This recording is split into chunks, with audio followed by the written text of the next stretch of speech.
राकेश राधेश्याम झुनझुनवाला यांचा 5 जुलै 1960 रोजी एका राजस्थानी मारवाडी घरात जन्म झाला। मुंबईतल्या सिडनहॅम कॉलेजमधून त्यांनी ग्रॅज्युएशन पूर्ण केलं आणि CA साठी अभ्यास चालू केला। वयाच्या 25व्या वर्षी ते चार्टर्ड अकाउंटंट म्हणजे CA ची परीक्षा पास झाले। हातात अनेक चांगल्या ऑफर असताना त्यांनी नोकरी न करण्याचा निर्णय घेतला आणि भारतीय शेअर मार्केटमध्ये एंट्री केली।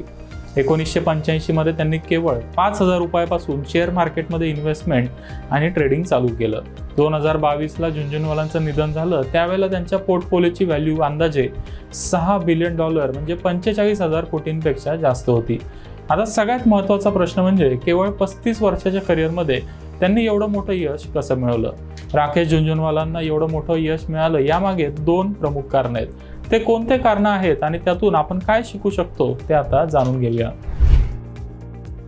राकेश झुनझुनवाला यांनी 80-20 चा फॉर्म्युला वापरून शेअर मार्केटमध्ये काम केलं। त्यांच्या पोर्टफोलिओचा 80% जास्त भाग लॉंग टर्म होल्डिंग्समध्ये होता। मात्र ते केवळ लॉंग टर्म इन्व्हेस्टमेंट करत नव्हते, तर त्याच्या जोडीला काही रक्कम बाजूला ठेवून ते ट्रेडिंग देखील करायचे।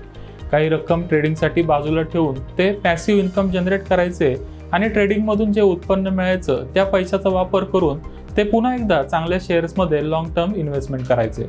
यातून आपण काही गोष्टी शिकण्यासारख्या आहेत। राकेश झुनझुनवालांचा कोर पोर्टफोलिओ हा लॉंग टर्म होता, मात्र काही रक्कम बाजूला काढून ते ट्रेडिंग करत होते। आपल्यालाही चांगला रिटर्न मिळवायचा असेल तर लॉंग टर्म इन्व्हेस्टमेंट आणि शॉर्ट टर्म ट्रेडिंग ह्या दोन्ही ॲक्टिव्हिटी एकाच वेळेला कराव्या लागतील। मात्र 80% जास्त रक्कम लॉंग टर्म पोर्टफोलिओसाठी ॲलोकेट केली पाहिजे।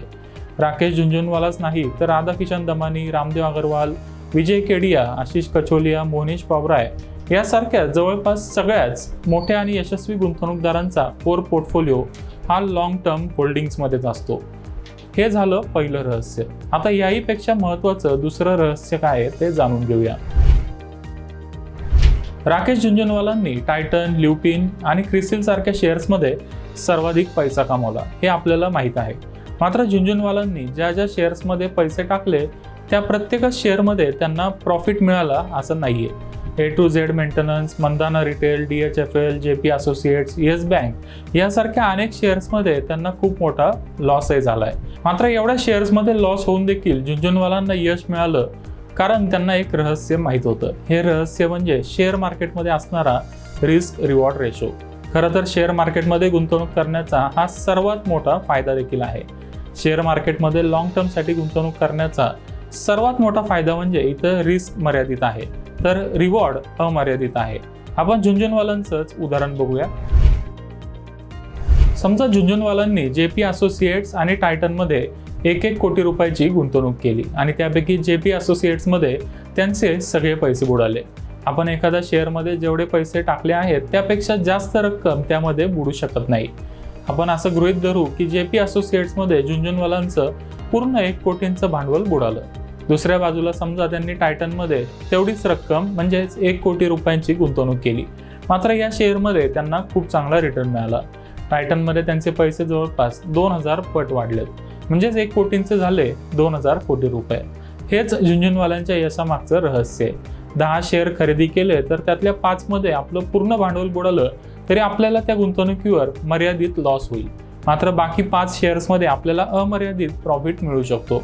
मात्र त्यासाठी आपल्याला ते शेअर्स लाईफ टाईमसाठी होल्ड केले पाहिजेत। म्हणूनच राकेश झुनझुनवाला लॉंग टर्म पोर्टफोलिओतले शेअर्स लाईफ टाईमसाठी होल्ड करायचे।